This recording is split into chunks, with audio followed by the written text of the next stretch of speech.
من يهده الله فلا مضل له ومن يضلل فلا هادي له وأشهد أن لا إله إلا الله وحده لا شريك له وأشهد أن محمدا عبده ورسوله الذي بلغ الرسالة وأدى الأمانة ونصح الأمة وكشف الغمة وجاهد في سبيله حق جهاده وتركنا على محجة البيضاء ليلها كنهارها لا يزيغ عنها إلا هالك.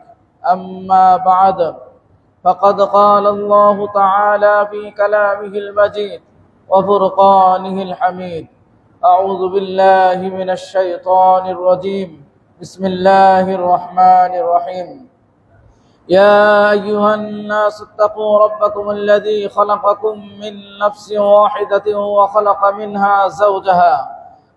منها زوجها وبث منهما رجالا كثيرا ونساء واتقوا الله الذي تساءلون به والأرحام إن الله كان عليكم رقيبا.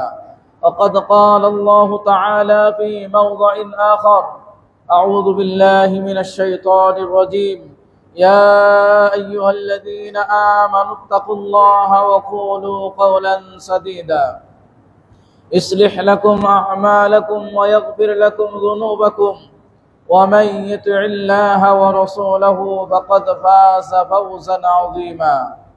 الحمد لله, সমস্ত প্রশংসা আল্লাহ রাব্বুল আলামিনের জন্যই, যে আল্লাহ রাব্বুল আলামিন আমাদেরকে প্রত্যেক জুমা আজকের জুমার দিনে জুমার খুতবা শ্রবণ করার জন্য কাছে ও দূর দূরান্ত থেকে পায়ে হেঁটে বা যানবাহনে নির্ধারিত সময়ে আসার তৌফিক দান করেছেন। যে আল্লাহ রাব্বুল আলামিন লক্ষ কোটি কোটি মানুষ সৃষ্টি করেছেন, একজনের চেহারার সাথে আরেকজনের চেহারার কোনো মিল নেই, এবং একজনের ফিঙ্গারপ্রিন্টের সাথে আরেকজনের ফিঙ্গারপ্রিন্টেরও কোনো মিল নেই। এত নিখুঁতভাবে যে আল্লাহ রাব্বুল আলামিন মানব জাতিকে সৃষ্টি করেছেন, গোটা পৃথিবীর সৃষ্টিকর্তা যিনি, সে আল্লাহ রাব্বুল আলামিনের শুকরিয়া আদায় সকলে অন্তঃস্থল থেকে মহাব্বতের আমেজ মিশিয়ে হৃদয়ের বদ্ধপকট উন্মোচন করে সকলেই বলি আলহামদুলিল্লাহ। অজস্র দরুদ ও সালাম বর্ষিত হোক নবী মুহাম্মদ রাসূলুল্লাহ সাল্লাল্লাহু আলাইহি ওয়াসাল্লামের উপর, যার অক্লান্ত পরিশ্রমের মাধ্যমে মানব জাতির জন্য কল্যাণকর জীবন ব্যবস্থা, পূর্ণাঙ্গ জীবন ব্যবস্থা, যাকে আল্লাহ রাব্বুল আলামিন ভালোবাসার আধার করে দিয়েছেন, যার আদর্শ কাল কিয়ামত পর্যন্ত অনুসরণীয় অনুকরণীয়, সেই সর্বকালের সর্বযুগের সর্বশ্রেষ্ঠ মহামানবের উপর বর্ষিত হোক অজস্র দরুদ ও সালাম। সকলে বলি আল্লাহুম্মা সাল্লি আলাইহি আল্লাহুম্মা বারিক আলাইহি। অতঃপর সম্মানিত জুমার সমবেত মুসল্লিয়ান ইকরাম, পর্দার আড়ালে মা ও বোনেরা, আজকে আমরা মুমিনদের জন্য 10টি উপদেশ এই বিষয়ে আলোচনা করব। অনেক সময় আমরা উপদেশ দিয়ে থাকি মেম্বারগুলো থেকে, খুতবার থেকে, বিভিন্ন সময় বিভিন্ন উপদেশ আমরা দিয়ে থাকি। প্রত্যেকটা উপদেশ কোরআন এবং সুন্নাহর আলোকেই বলার চেষ্টা করি। হয়তো সেই উপদেশ আমরা অনেকেই গ্রহণ করি, অনেকেই গ্রহণ করি না। আজকের 10টি উপদেশ যা অত্যন্ত জরুরি একজন মুমিন ব্যক্তির জন্য, যা মুহাম্মদ রাসূলুল্লাহ সাল্লাল্লাহু আলাইহি ওয়াসাল্লাম এভাবে তার সাহাবীদেরকে উপদেশ প্রদান করেছেন, এবং তারা সেই উপদেশ গ্রহণ করে তাদের জীবনকে অত্যন্ত সুচারুরূপে, অত্যন্ত সুন্দরভাবে, সুশৃঙ্খলভাবে, সারিবদ্ধভাবে তাদের জীবনে বাস্তবায়ন করে পৃথিবীতেই তারা জান্নাতের সার্টিফিকেট অর্জন করতে পেরেছিলেন। এবং অসংখ্য অগণিত সাহাবী, যাদের সম্পর্কে আল্লাহ রাব্বুল আলামিন পবিত্র মহাগ্রন্থ আল কোরআনে লাকাদ রাদিয়াল্লাহু আনহুম ওয়া রাদু আন, আল্লাহ তাদের প্রতি সন্তুষ্ট, তারাও তাদের প্রতি, আল্লাহর প্রতি তারাও সন্তুষ্ট, এমন বাক্য যে মানুষদের জন্য আল্লাহ রাব্বুল আলামিন আয়াত অবতীর্ণ করলেন, তারা নিঃসন্দেহে রাসূলের আদর্শ জীবন ভিত্তিক এবং রাসূল সাল্লাল্লাহু আলাইহি ওয়াসাল্লামের উপদেশ, আদেশ, নিষেধ তারা গ্রহণ করেছিল বিদায় সুন্দর জীবন ব্যবস্থাপনা তারা করতে পেরেছিল। আজও যদি আমরা মুহাম্মদ সাল্লাল্লাহু আলাইহি ওয়াসাল্লামের এই আদেশ উপদেশগুলো আমরা সচারুরূপে যদি আমরা গ্রহণ করতে পারি, সাদরে যদি আমরা বরণ করতে পারি, তাহলে আমাদেরও জীবন অত্যন্ত সুন্দর এবং সুশৃঙ্খল হবে ইনশাআল্লাহ। তাই শুধু শোনার উদ্দেশ্য নয়, বরং মনার মন মানসিকতা নিয়েই আমরা জুমার আলোচনা শুনব এবং সেটা শোনার পরে নিজে, পরিবারে, সমাজে, আত্মীয় স্বজন, বন্ধু বান্ধবের মাঝে সেগুলো ছড়িয়ে দেওয়ার চেষ্টা করব, যাতে করেই সকলেই আমরা সেগুলো মানতে পারি। আল্লাহ সুবহানাহু ওয়া তাআলা আদম আলাইহিস সালাতু ওয়াস সালামকে সর্বপ্রথম সৃষ্টি করেছেন, যা বুখারীর বর্ণনায় পাবেন। সৃষ্টির পরে আল্লাহ সুবহানাহু ওয়া তাআলা আদম আলাইহিস সালাতু ওয়াস সালামকে তার সুরতে সৃষ্টি করেছেন, 60 হাত তাকে দৈর্ঘ্য দিয়েছেন। সৃষ্টি করার পরে আদম আলাইহিস সালাতু ওয়াস সালামকে আল্লাহ রাব্বুল আলামিন আদেশ দিলেন, যাও ওই যে ওখানে একদল বসে আছে তাদেরকে তুমি সালাম দাও, তারা হচ্ছে ফেরেশতা মণ্ডলী। তুমি আজকের এই দিনে যেভাবে তাদেরকে অভিবাদন জানাবে, এটা তোমার পরবর্তী যারা প্রজন্ম আসবে, তোমার এই যুরিয়াত থেকে যারা আসবে আদম সন্তান হিসাবে, তাদের সকলের জন্য এটা অভিবাদন হবে। তাই সর্বপ্রথম যে আদেশ, সর্বপ্রথম যে উপদেশ আল্লাহ রাব্বুল আলামিন আদম আলাইহিস সালাতু ওয়াস সালামকে শিক্ষা দিলেন, তাই আপনাদের মাঝে সেই উপদেশটা আমিও আপনাদের মাঝে আজকে বলতে চাই। তা হচ্ছে, আমরা কথা বলার পূর্বে আমাদের একটা কাজ করা দরকার। কথা বলার পূর্বে আমাদের একটি অভিবাদন, আমি যার সাথে কথা বলছি তাকে সেই অভিবাদন, ইসলামিক সেই অভিবাদন তাকেও জানানো দরকার। যেটি আদম থেকে আল্লাহ রাব্বুল আলামিন সৃষ্টি করে আদমকে যে শিক্ষা দিলেন, প্রথম যে উপদেশ দিলেন, সেই উপদেশ তার পরবর্তী যারা প্রজন্ম আসবে আদম সন্তান, তাদের প্রত্যেকের জন্য সেটি অপরিহার্য। তাই আমরা কথা বলার পূর্বেই আমাদের যে কাজটি করা দরকার তা হচ্ছে সালাম প্রদান করা দরকার। এই কাজটা আমরা অনেকেই করি, অনেকেই করি না। আমরা কোনো মুসলিম ভাইয়ের সাথে, কোনো মুমিন ভাইয়ের সাথে যখন সাক্ষাৎ লাভ হয়, তখন আমরা অনেকেই সালাম বিনিময় না করেই বরং আমাদের কথোপকথন শুরু করে দেই। অথচ আদম আলাইহিস সালাতু ওয়াস সালামকে আল্লাহ রাব্বুল আলামিন সৃষ্টি করেই ফেরেশতাদের কাছে সালাম অভিবাদন পাঠালেন এবং পরবর্তী প্রজন্মের জন্য, আমাদের জন্য, কিয়ামত পর্যন্ত যারা আসবে তাদের প্রত্যেকের জন্য এই অভিবাদন আল্লাহ রাব্বুল আলামিন দিয়ে দিলেন। এবং মানুষের মাঝে আল্লাহ রাব্বুল আলামিনের সবচেয়ে উত্তম ব্যক্তিকে, মানুষের মাঝে সবচেয়ে উত্তম কে? ইন্না আওলান নাসি বিল্লাহি মান বাদাহু বিসসালাম। যে নিশ্চয় রাসূল সাল্লাল্লাহু আলাইহি সাল্লাম বলেছেন, আল্লাহর নিকটে সবচেয়ে উত্তম, উৎকৃষ্ট মানুষ, ব্যক্তি ওই মান বাদাহু বিসসালাম, যে ব্যক্তি সালাম শুরু করে, অর্থাৎ যিনি আসসালামু আলাইকুম বলে, কারো সালামের অপেক্ষা করে না যে আমি দিব কেন, আমাকে দিবে, আমি এত বড়, আমাকে দিবে, আমি দিব না। বরং উত্তম সে নয়, বরং উত্তম হচ্ছে ওই ব্যক্তি যে ব্যক্তি নিজ থেকে সালাম শুরু করে। কারণ সালাম যদি আপনি নিজ থেকে দিতে পারেন, তার মানে আপনার ভিতরে অহংকার, শয়তানি, ওয়াসওয়াসা, বড়ত্ব সব ধূলিসাৎ হয়ে যায়, সব চুরমার হয়ে যায়, সব নিশ্চিহ্ন হয়ে যায়। যার ভিতরে রিকশাওয়ালাকে সালাম দিতে এগুতে বাসবে, বুঝতে হবে ইমানের পরিপূর্ণতা আপনার ভিতরে এখনো আসে নাই। যদি কোনো অপরিষ্কার, অপরিচ্ছন্ন, নিম্নমানের ব্যক্তি, খেটে খাওয়া ব্যক্তি, খেতে খামারে কাজ করা কামলা ব্যক্তি, এমন ব্যক্তিকে যদি আপনার নিজ থেকে আগে সালাম দিতে আপনার এগুতে বাজে, বুঝতে হবে আপনি এখনো উত্তম মানুষ হতে পারেন নাই। তাহলে সবচাইতে উত্তম ব্যক্তি আল্লাহর নিকটে যে ব্যক্তি সালাম শুরু করে, তাহলে আমাদের উচিত হবে যে সালাম শুরু করা। যেহেতু আদম আলাইহিস সালাতু ওয়াস সালামকে সর্বপ্রথম আল্লাহ রাব্বুল আলামিন এই আদব শিক্ষা দিয়েছিলেন, এই সালামের আদব, কাজেই আমরা তারই সন্তান। তাই আমাদেরও উচিত পিতার সেই আদেশ, পিতার সেই আদব আমাদেরও রক্ষা করা।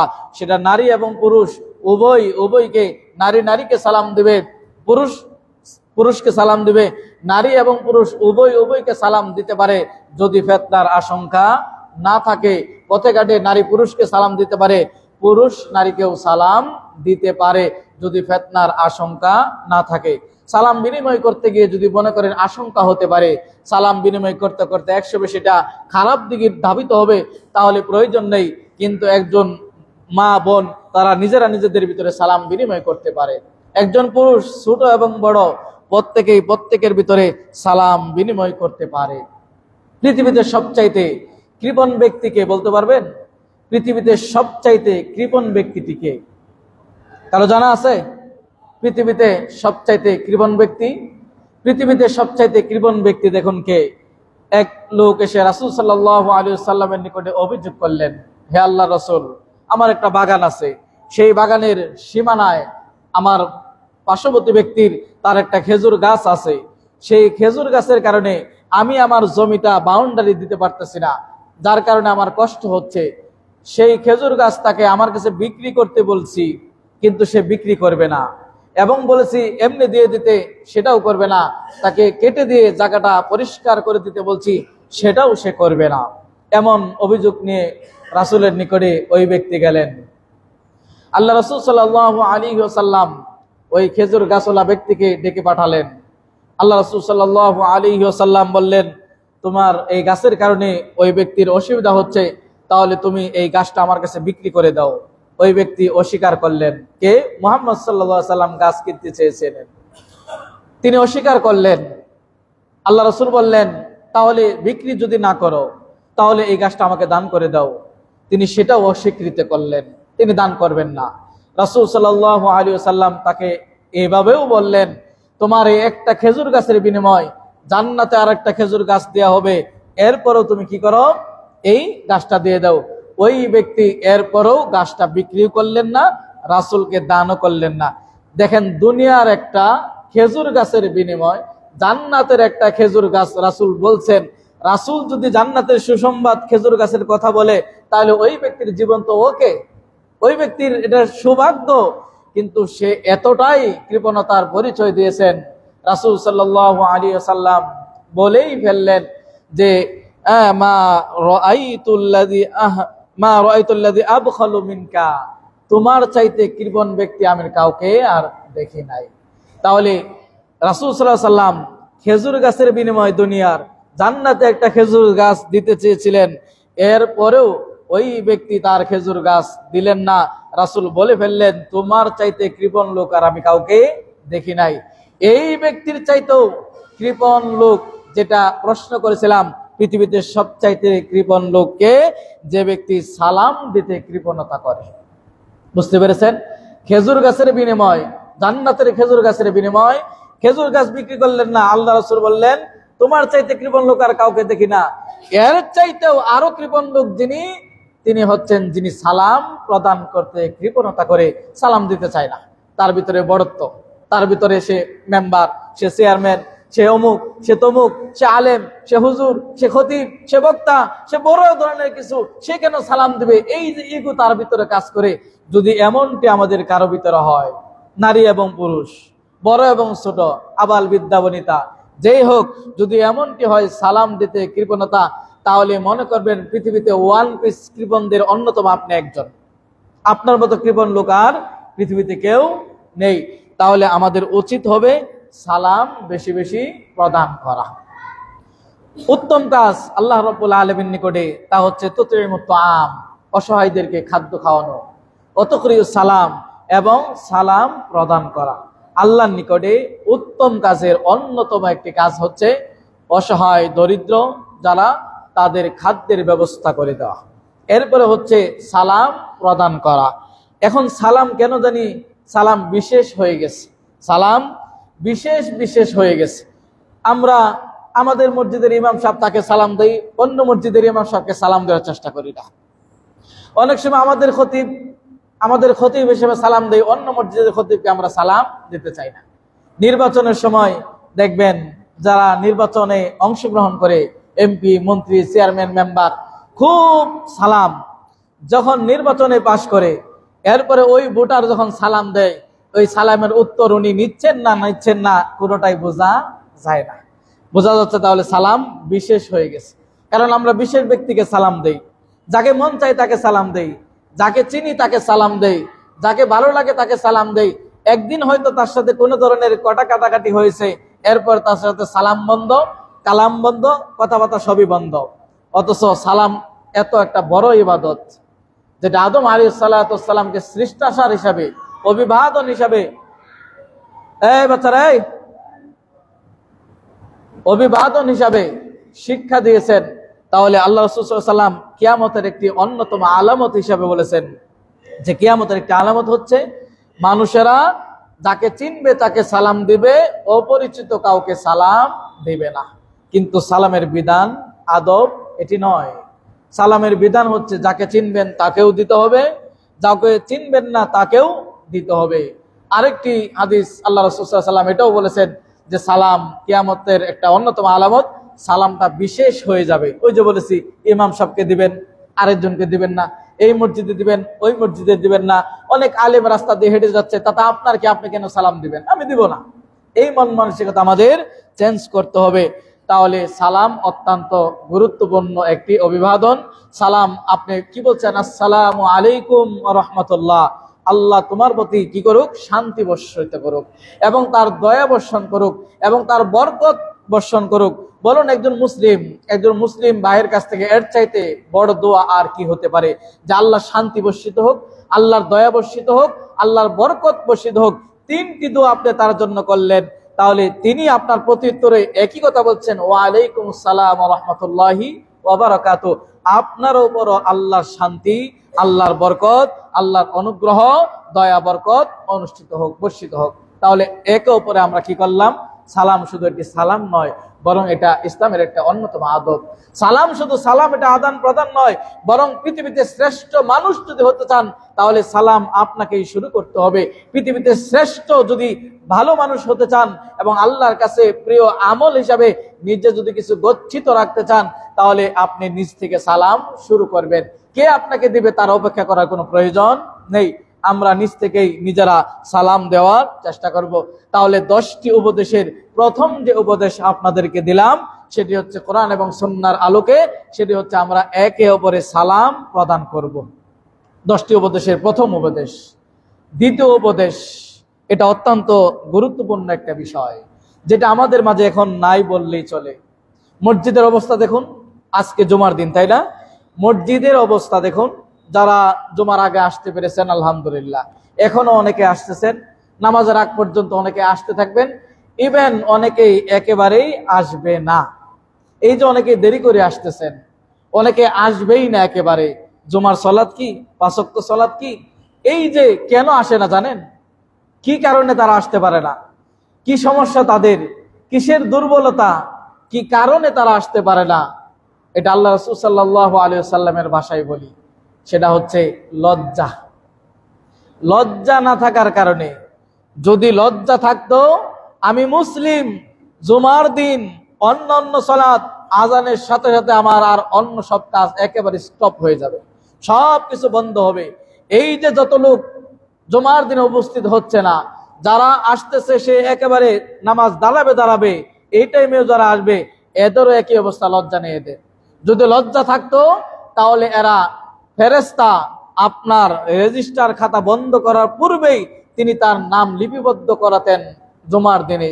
যদি তার ভিতরে লজ্জা কাজ করত তাহলে সে ব্যক্তি 5 ওয়াক্ত সালাতে উপস্থিত হতো। যদি তার ভিতরে লজ্জা কাজ করত তাহলে সে অন্যায়, অশ্লীলতা, ব্যয়বলার সবকিছুই ছেড়ে দিত। এই জিনিসটার আমাদের বড়ই অভাব।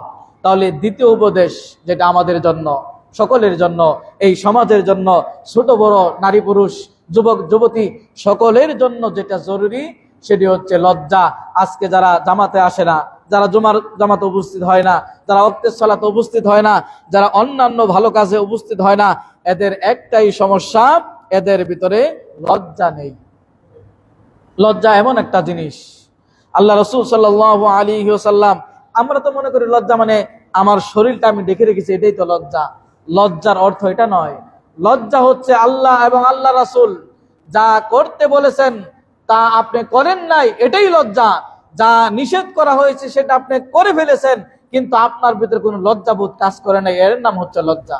আবারও বলছে, লজ্জা হচ্ছে ওইটা যা আল্লাহ করতে বলেছেন আপনি করেন নাই, সেজন্য আপনি লজ্জিত হতে পারেন নাই। যা নিষেধ করেছেন তা করে বসে আছেন, কিন্তু আপনার ভিতরে কোনো লজ্জাই কাজ করে না, এরই নাম হচ্ছে লজ্জা। লজ্জার উদাহরণ রাসূল সাল্লাল্লাহু আলাইহি সাল্লাম আরো সুন্দর দৃষ্টান্ত স্থাপন করেছেন। গরু এবং মহিষ, এগুলো শিং দেখেছেন না? সামনের দিক থেকে দেখবেন একটা আরেকটার মুখামুখি, গরুর শিং। ইত্যাদি যে শিংগুলো আছে দেখবেন সামনের দিক থেকে একটা আরেকটার মুখাপেক্ষী। আল্লাহ রাসূল সাল্লাল্লাহু আলাইহি ওয়াসাল্লাম লজ্জার দৃষ্টান্ত এমনটাই দিয়েছেন যে ঈমান আর লজ্জা এই দুটি জিনিস হচ্ছে এই শিংয়ের মতো, অর্থাৎ একেবারে দুটি একই জিনিস। একটা যদি কারো কাছ থেকে উঠে যায় আরেকটা উঠে যাবে। যদি কারো কাছ থেকে লজ্জা উঠে যায় ঈমান উঠে যাবে, ঈমান যদি উঠে যায় লজ্জা উঠে যাবে। এটা দুটি একেবারে এক জিনিস, একটা থাকলে আরেকটা থাকবে না, দুটাকে আপনাকে একসঙ্গে রাখতে হবে। গরু দুই শিংয়ের যদি এক শিং না থাকে তাকে দেখতে ভালো দেখায়, তাকে ত্রুটিপূর্ণ বলা হয়। তাহলে আপনার ভিতরে যদি ঈমান থাকে আর লজ্জা না থাকে তাহলে ওই ঈমান কোনো ঈমানই না। এই দুটি এমন একটা জিনিস, লজ্জা সর্বদাই কল্যাণ বয়ে আনতে পারে। লজ্জা কল্যাণ ছাড়া আর কোনো কিছুই বয়ে আনবে না। কিন্তু আজকে আমরা কল্যাণ পাচ্ছি না, যার কারণে আমাদের ভিতরে লজ্জা নেই। আর লজ্জা ঈমানের একটা অঙ্গ। আল হায়াউ শু'বাতুম মিনাল ঈমান, লজ্জা ঈমানের একটা অংশ। এই হাদিসের বললাম যে লজ্জা হচ্ছে আর ঈমান দুটি পারস্পরিক একেবারে জিনিস, একটা আরেকটার সাথে অপূর্ণভাবে জড়িত, একটা আরেকটার সাথে মিলিত হতে হবে। একটা উঠে গেলে আরেকটা উঠে যাবে। আল্লাহ রাসূল সাল্লাল্লাহু আলাইহি ওয়াসাল্লাম বলেছেন, যখন আপনার লজ্জা থাকবে না, ইযা লাম তাস্তাহি ইফআল মা শি'তা, যখন আপনার ভিতরে লজ্জা উঠে যাবে আপনি যা ইচ্ছা তাই করতে পারবেন। যখন আপনার ভিতরে লজ্জা কাজ করবে না তখন আপনার যা ইচ্ছা আপনার দ্বারা তাই সম্ভব। আর ঈমানের 70টি শাখা রয়েছে, তার মধ্যে সর্বনিম্ন শাখা, সবচাইতে নিম্ন শাখা হচ্ছে ইমাতাতুত তরিক আনিল আযা, রাস্তা থেকে কষ্টদায়ক বস্তু সরিয়ে ফেলা। এখানে একটু কথা বলি, রাস্তা থেকে অপরিষ্কার জিনিস সরিয়ে ফেলা, এটা ঈমানের 70টি শাখার সর্বনিম্ন নিম্ন শাখা। যেটা ছাড়া, যে লজ্জা ছাড়া ঈমান টিকে না, সেটার সেই ঈমানের 70টি শাখার নিম্ন শাখা হচ্ছে রাস্তা থেকে ময়লা আবর্জনা পরিষ্কার করে ফেলা। আপনার আমার কি কাজ? যারা দোকানপাটে ব্যবসা করেন, রাস্তাঘাটে যারা ব্যবসা করেন, এদের দেখবেন সকালবেলা দোকান খুলেই যত ময়লা আছে সব মেইন রোডে ফেলে দিবে। বাড়ির আশেপাশে রাস্তায় যত ময়লা নর্দমা পচা নোংরা সব রাস্তার ধারে এনে আমরা ফেলে দেই। তাহলে ঈমানের সর্বনিম্ন শাখা ছিল কি? রাস্তা থেকে কষ্টদায়ক বস্তু সরিয়ে ফেলা। আর আপনার আমার কাজ কি প্রত্যেক দিন? তা হচ্ছে দুনিয়ার যত ময়লা আবর্জনা, হোটেল যারা চালায়, যারা দোকানপাট চালায়, যে যে কাজে থাকুক, আমাদের স্বভাব হয়ে গেছে মানুষের চলাফেরা রাস্তায় ময়লা আবর্জনা ফেলে আমরা মানুষকে কষ্ট দেই। তাহলে বুঝতে হবে ঈমানের সর্বনিম্ন যে শাখাটা, রাস্তা থেকে কষ্টদায়ক বস্তু সরিয়ে ফেলা, এই সর্বনিম্ন শাখাটাও আপনার আমার ভিতরে নেই। লজ্জাহীনতার কারণে আজকে মা বোনদেরকেও বলছে ভালো করে শুনুন, যুবক ভাইদেরকেও বলছে ভালো করে শুনুন, আজকে আমাদের কাছ থেকে লজ্জা উঠে গেছে বিদায় অশ্লীলতা, বেহায়াপনা, পরকীয়া, জিনা, বেবিচার, অবিচার, অন্যায়, অনাচার, জুলুম সব আজকে আমাদের দ্বারা সম্ভব হয়েছে। কেন? আমাদের ভিতরে লজ্জা নাই। জুমার সালাত শুরু হয়ে যায়, আমি আসি, জুমার সালাত শেষ হয়ে যাচ্ছে, আমি দৌড়ে আসতেছি। আপনার ভিতরে যদি লজ্জা থাকতো, এই এলাকার মানুষের ভিতরে যদি লজ্জা বোধ বলতে কোনো কিছু থাকতো, তাহলে আল্লাহ যে কাজটা করতে বলেছেন সেই কাজটা আমি যথাসময় করতে পারলাম না, সেজন্য আমি একবারও লজ্জিত না। যে কাজটা নিষেধ করেছেন সেটা আমি বারংবার করছি, নিষেধ কাজগুলো বারবার আমি করতেছি, কিন্তু একবারও আমার লজ্জা বোধ হয় না। লজ্জা না থাকার কারণে আমরা যা ইচ্ছা তা করি, নিজের মন মতো চলি। আজকে যদি মা বোনদের লজ্জা থাকতো তাহলে তারা বেহায়াপনা হয়ে, অর্ধ উলঙ্গ হয়ে, রাস্তায় বেপরদা হয়ে তারা বের হতো না, তারা রাস্তাঘাটে নিজেকে মিলিয়ে দিত না। আজকে যদি আপনাদের এই এলাকার মানুষের লজ্জাবোধ থাকতো মা বোনদের, তাহলে তারা পর্দায় বের হতো। স্বামী যদি পর্দা করতে বাধাগ্রস্ত করত, তাহলে স্বামীকে সেখানে ডিভোর্স দিয়ে অন্য ভালো কোনো দিনদার ব্যক্তিকে, পাত্রকে খুঁজে নিত। কিন্তু আমাদের ঈমান নেই, ওই যে লজ্জাও নেই, ঈমানও নেই। যে আপনার স্বামী আপনাকে পর্দায় বাধা দিচ্ছে, আপনি তাকে যে ডিভোর্স দিবেন, ওই ঈমান তো আপনার থাকা লাগবে, কিন্তু ওই ঈমানকে উঠিয়ে নিয়ে গেছে কিসে? লজ্জা নেই। বরং আমাদের অবস্থা, যে যত পাতলা শাড়ি, যে যত নিজের শরীরকে প্রদর্শন করে রাস্তাঘাটে, যানবাহনে স্কুল কলেজ ভার্সিটিতে যে যতভাবে মডার্ন হয়ে যেতে পারি সে তত অত্যাধুনিক, সে তত ভদ্র। অথচ রাসূলের ভাষায় সবচাইতে যদি ভদ্র হতো কাপড় খোলা, তাহলে বনের পশু পাখিরাই সবচাইতে ডিজিটাল হতো।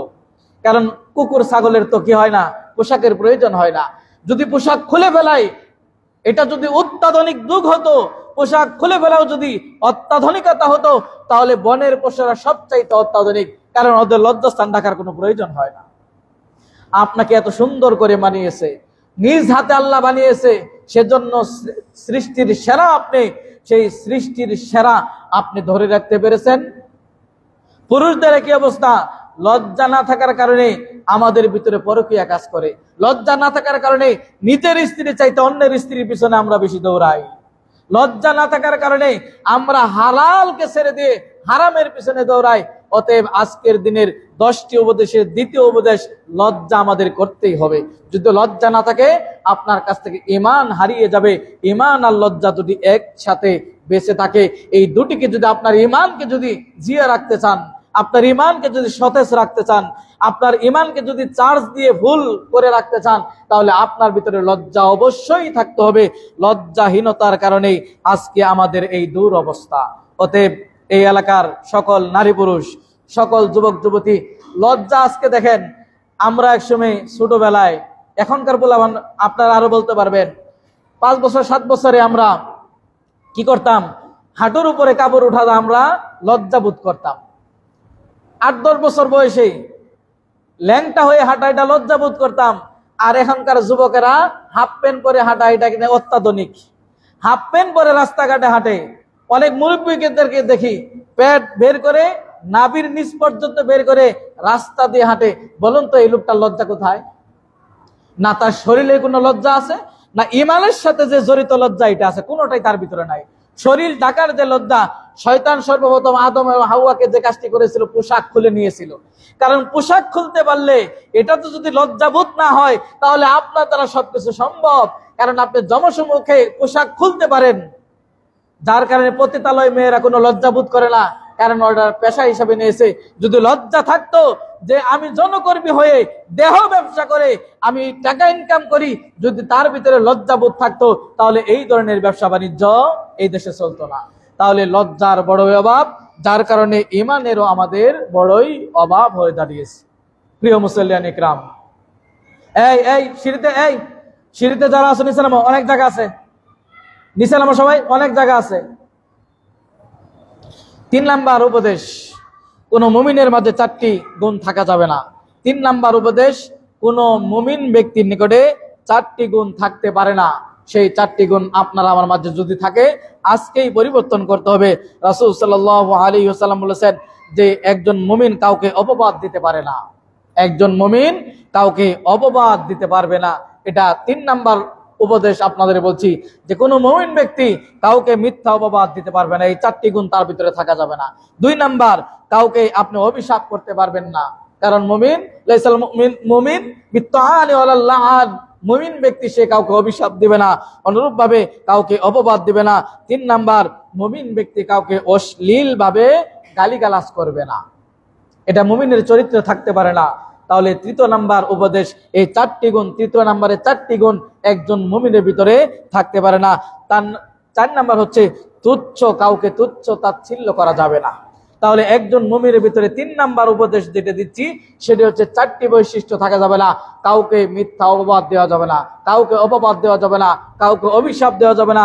3 নাম্বার, কাউকে অশ্লীল গালিগালাজ করা যাবে না। 4 নাম্বার, কাউকে ছোট করা যাবে না। এই সবগুলো আমাদের মাঝে, অথচ আমরা পরিচয় দিই মুমিন। কারণ আমরা কাউকে অপবাদ দিতে ছেড়ে দেই না, কোনো কিছু করে নাই কিন্তু অপবাদ দিতে আমরা ছেড়ে দেই না। বিশেষ করে মা বোনদের নিকটে এই বেশি কাজ। এটা একজন আরেকজনকে মিথ্যা অপবাদ দিয়ে ঝগড়া বাঁধিয়ে দেয়। অনুরূপ ভাবে পুরুষদের ভিতরে একই কাজ করছে, অপবাদ দেওয়া, এটা কোনো মুমিনের বৈশিষ্ট্য না। এবং কাউকে অভিশাপ দেওয়া, এটাও মা বোনদের ভিতরে বেশি পাওয়া যায়। অভিশাপ, কিছু হলে অভিশাপ, আল্লাহ তোরে নিয়ে উঠাই যাক, আল্লাহ এই করুক ওই করুক, এটা কোনো মুমিনের বৈশিষ্ট্য হতে পারে না। অনুরূপ ভাবে মুমিনের বৈশিষ্ট্যে অশ্লীল গালিগালাজ থাকতে পারে না। ঝগড়া যদি লাগে, বুঝতে পারবেন আমাদের মুখের ভাষা। ঝগড়া যখন লাগে মহিলা মহিলা, মহিলা পুরুষ, ছোট বড়, এখন বর্তমান অবস্থা এর মুখের ভাষা, মুখ আর চেহারা দেখলে বুঝতে পারবেন না। ঝগড়া লাগলে যদি পাশে থাকেন বুঝতে পারবেন এর মুখের গালিগালাজের বা যে নোংরা ভাষায় গালি দেয়, চিন্তাই করতে পারবেন না এই মানুষের মুখ থেকে এরকম নোংরা গালি বের হয়। আস্তাগফিরুল্লাহ। তাহলে এইগুলো বৈশিষ্ট্য মুমিনের হতে পারে না। কাউকে আপনি তুচ্ছ তাচ্ছিল্য করতে পারবেন না। কেউ সম্পদে কম আছে, চেহারায় কম আছে, পোশাকে কম আছে, আপনার দিয়েছে শুকরিয়া আদায় করুন, কিন্তু এই কারণে আপনি কাউকে তুচ্ছ তাচ্ছিল্য করার অধিকার আপনি রাখেন না। তাহলে 3 নম্বর উপদেশ, এই 4টি গুণ মুমিনের ভিতরে থাকা যাবে না। 4 নম্বর, এটাও আমাদের জন্য অত্যন্ত গুরুত্বপূর্ণ বর্তমান সময়ের জন্য, একাকী থাকা নিষেধ। একা থাকা নিষেধ। আমরা অনেক সময় কি করি, বাড়িতে একা থাকি, অনেক সময় সফরে আমরা একা বের হই, অনেক সময় রাত্রি যাপন করি আমরা একা। রাসূল সাল্লাল্লাহু আলাইহি সাল্লাম এগুলো নিষেধ করেছেন। তাহলে আজকের 10টি উপদেশের 4 নম্বর উপদেশ হচ্ছে একা থাকা যাবে না। আল্লাহ রাসূল সাল্লাল্লাহু আলাইহি সাল্লাম একা ঘরে থাকতে নিষেধ করেছেন এবং একা সফর করতে নিষেধ করেছেন, একা রাত্রিবেলাতে ভ্রমণ করতে নিষেধ করেছেন। আল্লাহ রাসূল সাল্লাল্লাহু আলাইহি সাল্লাম বলেছেন, একা রাত্রিবেলা ভ্রমণ করা কি ক্ষতি, একা ঘরে থাকা কি ক্ষতি, একা বসবাস করা কি ক্ষতি, যা আমি জানি তা যদি মানুষেরা জানতো তাহলে তারা একা রাত্রিবেলাতে ভ্রমণ করতো না, তারা সারা রাত অপেক্ষা করে এরপরে দিনের বেলা তারা ভ্রমণ করত। কি কারণে আল্লাহ রাসূল একা থাকতে নিষেধ করলেন? কি কারণে বাড়িতে একা থাকতে নিষেধ করলেন?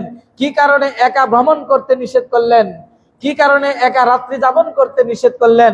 এর কারণ কোরআনে আল্লাহ রাব্বুল আলামিন বলেন, আমাদের প্রত্যেকের নিকটে করিন জিন আছে একটা করে। কি আছে? কারিন নামের একটা জিন রয়েছে।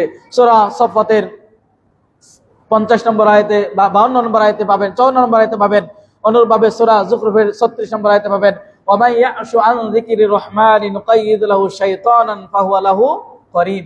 প্রত্যেকের কাছে, নারী এবং পুরুষ প্রত্যেকের সাথে একটা কারিন জিন আছে। এই জিনের কাজ কি? যখনই আপনি একা থাকবেন, সেটা বাড়িতে হোক, সেটা অন্য কোনো জায়গায় হোক, যখনই আপনি একা ভ্রমণ করবেন, সেটা রাত্রিবেলা যে কোনো ভাবে একা ভ্রমণ করবেন, এই যে আপনার আমার সাথে কারিন যে জিন, এই জিনের কাজ হলো আপনাকে খারাপ কাজে উদ্বুদ্ধ করা। তাহলে ক্ষতি বুঝতে পেরেছেন? এই জন্য একা থাকা যাবে না। যাদের বিবাহের বয়স হয়েছে, বাবা মার উচিত তাদেরকে বিবাহ দেওয়া। যাদের সমর্থন আছে তাদের উচিত তারা যেন বিবাহ করে নেয়। যদি আপনার বিবাহ সমর্থন না থাকে, বিবাহের বয়স না হয়, তাহলে এমন এক বন্ধুকে আপনি চয়ন করেন যে আপনাকে দিনের পথে ডাকবে, যাকে দেখলে, যার সাথে চললে দিনের কথা মনে হবে, এমন বন্ধু চয়ন করুন। যারা মেয়ের আছেন আপনারা এমন বান্ধবী চয়ন করুন। বন্ধু বান্ধব আবার ছেলে হয়ে মেয়ে বান্ধবী চয়ন করা যাবে না, যায় ফতোয়া তো পেয়েছি, এটা করা যাবে না। মেয়ে মেয়ে বান্ধবী চয়ন করুন, যিনি সালাত আদায় করে, যিনি পর্দায় থাকে, যিনি আপনাকে উদ্বুদ্ধ করবে। এই একা থাকলে আপনি এই করিন নামক জিন আপনাকে উদ্বুদ্ধ করবে মিসগাইড করার জন্য, খারাপ কাজ করার জন্য। সেখান থেকে বাঁচার জন্য উত্তম সঙ্গী আপনি নির্বাচন করুন। যাদের বিয়ার বয়স এসেছে তাদের জন্য উত্তম হচ্ছে বিবাহ করা। এজন্য একা ঘরে থাকবেন না। এই যে জিনেরা আক্রমণ করে, একা থাকা নিষেধ, অনেক সমস্যা। এই জন্য একা থাকা যাবে না, একা ভ্রমণ করা যাবে না, এবং একাকী রাত্রি যাপন করা যাবে না। এই 3টি কাজ আল্লাহ রাসূল সাল্লাল্লাহু আলাইহি সাল্লাম নিষেধ করেছেন। 4 নম্বর উপদেশ। আসুন 5 নম্বর উপদেশ, তা হচ্ছে 3টি কাজে আত্মমনোযোগ হতে হবে। 3টি কাজে আমাদের মনোযোগ হতে হবে। এটা আপনাদের 5 নম্বর উপদেশ আজকের খুতবায়। 5 নম্বর উপদেশ হচ্ছে 3টি কাজে আমাদের মনোনিবেশন করতে হবে, মনোযোগ আকর্ষণ থাকতে হবে। এক, এমন কথা বলা যাবে না যে আজকের এই কথার জন্য আগামীকাল আপনি লজ্জিত হবেন, এটা করা যাবে না।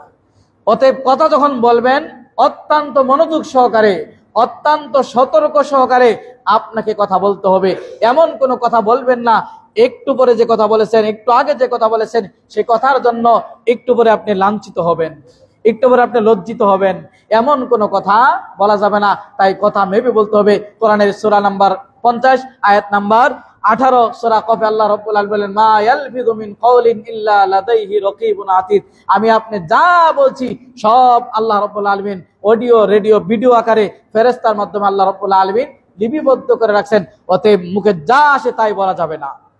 তাই আমরা এমন কোনো কথা বলবো না যে কথার কারণে আমরা আগামী দিন লজ্জিত হব। 2 নাম্বার, সালাতে যখন আমরা দাঁড়াবো, 5 নম্বর উপদেশের 2 নাম্বার, তা হচ্ছে সালাতে যখন আমরা দাঁড়াবো এমন ভাবে দাঁড়াবো যেন এটা আমার জীবনের শেষ সালাত। আল্লাহ রাসূল সাল্লাল্লাহু আলাইহি ওয়াসাল্লাম বলেছেন যে সালাতে তুমি এমন ভাবে মনোনিবেশন করো, এমন ভাবে নিজেকে দাঁড় করাও যেন জীবনের সর্বশেষ সালাত এটা। আজকের জুমার সালাত আপনার জীবনের শেষ জুমার সালাত, আজকের আসরের সালাত মানে আজকের আপনার জীবনের সর্বশেষ আসরের সালাত, আজকের মাগরিবের সালাত মানে আজকের দিনের মাগরিবের জীবনের শেষ সালাত আপনার হতে পারে। এতটাই মনোযোগ সহকারে আপনাকে সালাতে দাঁড়াতে বলেছেন, এটা আপনাদের জন্য উপদেশ। আর সালাতের দুটি রুকন এটি যে এমন ভাবে আপনি সালাতে দাঁড়াবেন আল্লাহ আপনাকে দেখতেছেন। যদি এটি না হয় তাহলে আপনি আল্লাহকে দেখতেছেন, এই দুটির একটি আপনাকে থাকতে হবে। আজকে আমরা ইবাদতের স্বাদ পাই না, সালাতের স্বাদ পাই না। কেন?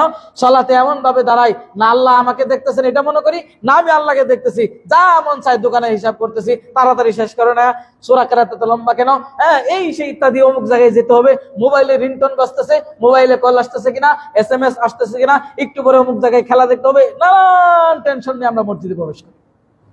তাহলে 5 নাম্বার উপদেশ, 3টি কাজ আমাদের মনোযোগ হতে হবে। 4 নাম্বার, দ্বিতীয় নাম্বার যেটা বলছি সেটা হচ্ছে সালাতে আমাদের এমন ভাবে মনোযোগী হতে হবে জীবনের সর্বশেষ সালাত আদায় করছি। এটা আরেকটু বলি, ধরেন আপনার 12টা 1 মিনিটে ফাঁসি হবে, 2 রাকাত সালাত আপনি এখন আদায় করতেছেন আল্লাহর জন্য। ওই সালাতটা কেমন আদায় হবে? বাড়ির কথা মনে হবে, স্ত্রীর কথা মনে হবে, সম্পদের কথা মনে হবে, কারো কথা মনে হবে না। এমন ভাবে সালাত পড়বেন যে একটু পরে আমার মৃত্যু হবে, অতএব এটা আমার জীবনের শেষ সালাত, আল্লাহ তুমি আমার জীবনের সব গুনাহ মাফ করো। ওই রকম মনোনিবেশন আমাদের হওয়া দরকার। 3 নাম্বার যেটা আমাদের কাজ করতে হবে সেটি হচ্ছে অন্যের হাতে যা আছে সেদিকে আপনাকে লোভ করা যাবে না, বরং আপনাকে 2টি হাত দিয়েছে আল্লাহ রাব্বুল আলামিন, সেই হাত দিয়ে আপনাকে কামাই রুজি রোজগার করে খেতে হবে। অন্যের হাতে যা আছে, অন্যের সম্পদ, সেদিকে লোভ করা যাবে না, বরং আপনাকে নিজে কামাই করে খেতে হবে। নিজে যমুকের কাছে চাইলে আমি পাবো এই আশা করে বসে থাকা যাবে না, আপনাকে কর্ম করতে হবে।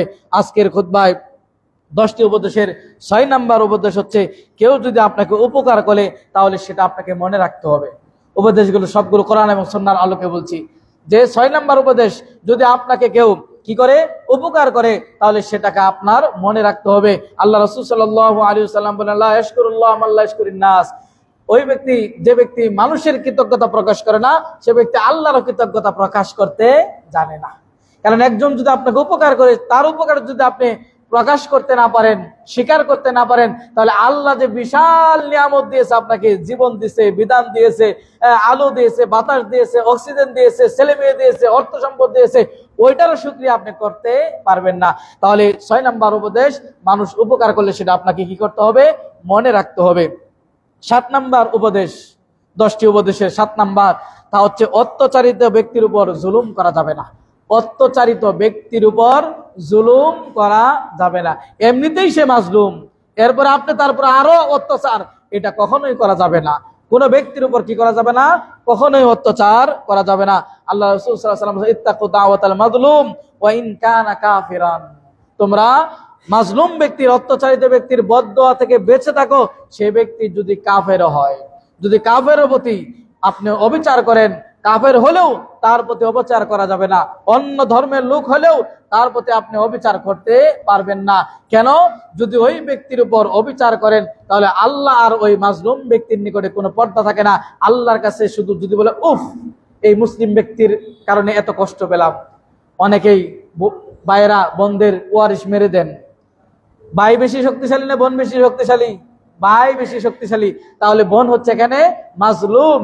এই বোনের সম্পদ যদি না দেন, 10 বছর আগে বাবা মারা গেছে, এখন আপনি সম্পদ বন্টন করেন নাই, আপনি বড় ভাই নিজের কবজায় রেখে দিয়েছেন, নিজে বুক করবেন যদি এমনটি হয়। আর ওই বোন যদি কোনোদিন আল্লাহর কাছে বলে উফ আমার বড় ভাইয়ের কারণে আজকে ওয়ারিশ থেকে আমি বঞ্চিত, বাবা মারা গেছে 15 বছর, তাহলে ওই ব্যক্তির এই উফ শব্দটা আপনার জন্য বদদোয়া হয়ে যাবে। আল্লাহ রাসূল সাল্লাল্লাহু আলাইহি ওয়াসাল্লাম এই অত্যাচারী ব্যক্তির, মাজলুম বদদোয়ার ব্যক্তি থেকে, এই বদদোয়া থেকে বেঁচে থাকতে বলেছেন। তাহলে 7 নাম্বার উপদেশ যে অত্যাচারিত ব্যক্তির প্রতি কি করা যাবে না? জুলুম করা যাবে না। অথচ আমরা কিন্তু প্রতিনিয়ত একজন আরেকজনের উপর জুলুম করে যাচ্ছি, জমি টান দিয়ে নিয়ে যাই, একজনের জমি আরেকজনের দখল করে ফেলাই। হ্যাঁ, এটা উচিত নয়। আল্লাহ লানত, লানাল্লাহ, আল্লাহ লানত করেছেন মান গায়রা মানারাল আরশ, যে ব্যক্তি জমির আইল ঠেলে, এই ব্যক্তিকে আল্লাহ লানত করেছেন। আল্লাহ লানত মানে কবিরা গুনাহ, আপনি কিভাবে বুঝবেন? সামান্য ক্ষেতের বাতার আইল ঠেললে যদি আল্লাহ লানত করে, তাহলে যারা শতাংশকে শতক জমি দখল করে রয়েছে এদের অবস্থা কি হবে? এদের অবস্থাটা কি? চিন্তা করেছেন? আজকের খুতবায় 7 নাম্বার যেটা আপনাকে বলার চেষ্টা করেছি উপদেশ, সেটি হচ্ছে অত্যাচারী ব্যক্তির উপরে জুলুম করা যাবে না। 8 নাম্বার, এই অপরাধ এটা মারাত্মক একটি অপরাধ, গোপনে কোনো অপরাধ করা যাবে না। 8 নাম্বার উপদেশ, গোপনে কোনো অপরাধ করা যাবে না। যে অপরাধটা আপনি জনসম্মুখে করতে লজ্জাবোধ করেন, অপছন্দ করেন, ভয় পান, মানুষ আপনাকে খারাপ ভাববে, ওই অপরাধ রাতের অন্ধকারে টয়লেটে বাথরুমে কোনো জায়গায় সেটা করা যাবে না। গোপন অপরাধের সাথে আজকে আমাদের যুব সমাজ বেশি জড়িত, আজকে আমাদের যুবতীরা এরা বেশি জড়িত এই গোপন অপরাধের সাথে। মা বাবার সাথে কথা বলছে, অথচ ফোনে সে চলে গেছে তার বন্ধুর কাছে। মা বাবার সাথে বলছে কোচিং এ যাবো, 14ই ফেব্রুয়ারিতে সে বসে আছে তার বয়ফ্রেন্ডের নিকটে। এই যে গোপন অপরাধ, এবং অনুরূপ ভাবে রাত্রিবেলাতে স্মার্টফোনের মাধ্যমে আপনি বিভিন্ন পণ্য ওয়েবসাইটে ঢুকে নিজেকে ধ্বংস করছেন, মনে করছেন কেউ দেখছে না। এই গোপন অপরাধ, কারণ আপনি আপনার বাবার সামনে এই অপরাধ করতে পারবেন না, আপনার মার সামনে এই অপরাধ করতে পারবেন না। প্রকাশ্য দিবালোকে একজন মহিলাকে ধরে 10 জন মিলে দর্শন করতে পারে না, কারণ এটা লজ্জাবোধ মনে হয়। যদিও এখনকার আমাদের চিত্র পাল্টে গেছে, কারণ এখন মা বোন আবাল বৃদ্ধা বনিতা শিশু সকলেই দর্শিতা হচ্ছে, কারণ ওই যে আমাদের মূল ইমান আমাদের চলে গেছে, লজ্জাও আমাদের চলে গেছে, ইমানও চলে গেছে। তাহলে গোপনে কোনো অপরাধ করা যাবে না। যে অপরাধ প্রকাশ্যে করলে আপনি লজ্জিত হবেন, যে অপরাধ প্রকাশ্যে করতে আপনি লজ্জাবোধ করেন, সেই অপরাধ গোপনেও করা যাবে না। হ্যাঁ, তা আল্লাহ রাসূল সাল্লাল্লাহু আলাইহি ওয়াসাল্লাম নিষেধ করেছেন যে আমি অপছন্দ করি যে মানুষ দেখবে এমন কাজ তুমি অপছন্দ করো, ওই কাজ করা যাবে না যখন তুমি নির্জনে হও। তাহলে নির্জনে টয়লেটে একাকী আল্লাহ রাব্বুল আলামিন সেখানে দেখেন, আফ্রিকার সেই গহীন জঙ্গলে আল্লাহ রাব্বুল আলামিন আপনাকে দেখতে পান। আল্লাহর কোনো স্যাটেলাইটের প্রয়োজন হয় না, সিসি ক্যামেরার প্রয়োজন হয় না। যে কাজটা আপনি ইমামের সামনে করতে লজ্জাবোধ করেন, সেই একই কাজ আল্লাহ রাব্বুল আলামিন আপনি যেখানেই করেন সেখানেই দেখবেন। যে বিড়ি, তামাক, সিগারেট, গোল, জর্দা ইত্যাদি যে কাজটা আপনি আপনার মসজিদের খতিবের সামনে করতে ভয় পান যে তিনি দেখবেন, তখন আল্লাহ দেখেন না? যে তখনও সে আল্লাহ দেখেন, যে আল্লাহ আপনাকে নির্জনে দেখেন। তাহলে কাজগুলো, এই সব অপরাধগুলো, ঘুষ, জিনা, ব্যভিচার, গোপন অপরাধ যেগুলো, এগুলো সব ছেড়ে দিতে হবে। কারণ অন্ধকার রাত, কালো রাত, লাইট নাই, কোনো কিচ্ছু নাই, একাকী রুমে দরজা বন্ধ করে জানলা বন্ধ করে যে অপরাধ করছেন, সেই অপরাধও অডিও ভিডিও আকারে লিপিবদ্ধ হচ্ছে। তাহলে অপরাধ করার জায়গা কোথায়? কোথাও নাই। অতএব এই গোপন অপরাধ করা যাবে না। 8 নাম্বার উপদেশ। 9 নাম্বার উপদেশ হচ্ছে কারো সামনে প্রশংসা করা যাবে না। আল্লাহ রাসূল এটা নিষেধ করেছেন। কারো সামনে প্রশংসা করা মানে তাকে ছুরি দিয়ে জবাই করা। হ্যাঁ, কারো সামনে প্রশংসা করা যাবে না। কারো খুতবা আপনার ভালো লাগতে পারে, কারো কোরআন তেলাওয়াত ভালো লাগতে পারে, কারো ইসলামিক কোনো কাজ আপনার ভালো লাগতে পারে, আপনি তাকে এইভাবে বলতে পারেন, ভাই আপনার এই কাজটা আমার কাছে অনেক ভালো লেগেছে, কিন্তু তার সামনে প্রশংসা করবেন না আপনার খুতবা অনেক সুন্দর, আপনার কোরআন তেলাওয়াত অনেক সুন্দর, আপনার এই কাজটা অনেক সুন্দর না। বরং এভাবে আমরা বলবো, আপনার এই কাজটা আমার ভালো লেগেছে, আল্লাহর জন্য ভালোবাসেন। আর আল্লাহর জন্য যদি ভালোবাসেন, তাহলে আপনার উচিত ওই ব্যক্তিকে সেটা বলে দেওয়া যে আমি আপনাকে আল্লাহর জন্য ভালোবাসি। কারণ কিয়ামতের ময়দানে 7 শ্রেণীর লোক আশ্রয় পাবে আল্লাহর বিশেষ ছায়া। তার মধ্যে এক শ্রেণী হচ্ছে মুতাহাব্বুন, যারা পরস্পরকে ভালোবাসে। অতএব আমাদের ভালোবাসাটা হবে আল্লাহর জন্য, আবার আমাদের বিচ্ছেদটাও হবে কার জন্য? আল্লাহ রাব্বুল আলামিনের জন্য। 9 নাম্বার উপদেশ ছিল এটা, যে আমরা কি করব না, একে অপরের সামনাসামনি কি করব না, প্রশংসা করে তাকে ভাসিয়ে দিব না। কারণ তার সামনে প্রশংসা করা মানে ছুরি দিয়ে তাকে জবাই করা। সর্বশেষ 10 নাম্বার উপদেশ, সেটি হচ্ছে আমাদের ভিতরে এই কাজটা বেশি। 5 জন 6 জন এক জায়গায় কথা বলে, সেখান থেকে টেনে নিয়ে একজনের কানে কানে কথা বলা, এটা নিষেধ। আল্লাহ রাসূল সাল্লাল্লাহু আলাইহি ওয়াসাল্লাম নিষেধ করেছেন। এটা 10 নাম্বার আজকের খুতবার সর্বশেষ 10 নাম্বার উপদেশ হচ্ছে যে কানে কথা বলা নিষেধ করেছেন। 5 জন বসে আছেন, একটা আলোচনা শুরু করেছেন, এখন এমন একজন লোক আসতো তার সামনে সেটা বলা যাবে না। এমন মনে করে আপনি কি করলেন, এই 5 জনের কাছ থেকে একজনকে টেনে নিয়ে ওই কোনায় গিয়ে কানে বললেন, ওই লিকের ভিতরে কাজ করবে যে হয়তো আমার বিরুদ্ধে কিছু বলছে। রাসূল সাল্লাল্লাহু আলাইহি ওয়াসাল্লাম এটা নিষেধ করেছেন। যে আলোচনা 100 জনের মাঝে শুরু করেছেন, ওই আলোচনা 100 জনের মাঝেই শেষ করতে হবে। যে আলোচনা 5 জনের মাঝে শুরু করেছেন, 5 জনের মাঝে ওই আলোচনা নিষ্পত্তি করতে হবে। তাহলে কানাকানি কথা রাসূল সাল্লাল্লাহু আলাইহি ওয়াসাল্লাম কি করেছেন? নিষেধ করেছেন। সম্মানিত মুসল্লিয়ান ইকরাম, আজকের জুমায় আমরা 10টি উপদেশ আপনাদের কাছে বলার চেষ্টা করেছি। তা প্রথম ছিল কথা বলার পূর্বে আমাদের উচিত সালাম বিনিময় করা। 2 নাম্বার ছিল আমাদের লজ্জা থাকা দরকার। যারা এই যে জুমার নামাজ শুরু হবে এখন আসতেছেন, এদের লজ্জা আছে বলে মনে হয় না। কাপড়ে ঢাকা শরীর থাকতে পারে কিন্তু লজ্জা নেই। যদি লজ্জা থাকে, আগামী জুমায় আমি দেখতে চাই এই এলাকার মা বোনদের, যুবকদের যদি লজ্জা থাকে, তাহলে আমি মনে করব আজকের খুতবা, আগামী জুমায় যদি মনে করি আপনাদের লজ্জা আছে, তাহলে আজানের পূর্বে 11টা, 10টা, 11টায়, শুক্রবার জুমাবার কোনো কাজ নাই, সারা সপ্তাহ কামাই করেছেন, জুমার দিনও কামাই করে আপনি কিয়ামত পর্যন্ত কিছু করে ফেলবেন, এর কোনো গ্যারান্টি নেই। আগামী জুমায় যদি দেখি মসজিদ ভরপুর, ইমাম খতিব আসার পূর্বে 10টা, 11টা, তাইলে বুঝবো আপনাদের ভিতরে লজ্জা কাজ করছে। আর না হলে পোশাক পরে আপনি ল্যাংটা, পোশাক পরে আপনি উলঙ্গ। কারণ আল্লাহ যে আদেশ দিয়েছেন, রাসূল যে আদেশ দিয়েছেন, সে আদেশ আপনি যদি করতে না পারেন, লজ্জা তো ওইটাই, যা করতে বলেছে আপনি করেন নাই, যা নিষেধ করেছেন তা করে বসে আসেন, কিন্তু আপনার ভিতরে লজ্জা কোনো কাজই করে না। তাহলে 2 নম্বর উপদেশ ছিল লজ্জা। 3 নাম্বার ছিল আমাদের, সেটা হচ্ছে কোনো মুমিনের মাঝে 4টি গুণ থাকা যাবে না। তা বলেছিলাম, কাউকে মিথ্যা অপবাদ দেওয়া, কারো প্রতি অপবাদ দেওয়া, কাউকে অভিশাপ করা, কারো গালি বন্ধ করা, কাউকে তুচ্ছ তাচ্ছিল্য করা। 4 নাম্বার একাকী থাকা নিষেধ। 5 নাম্বার 3টি কাজ আমাদের মনোযোগ হতে হবে।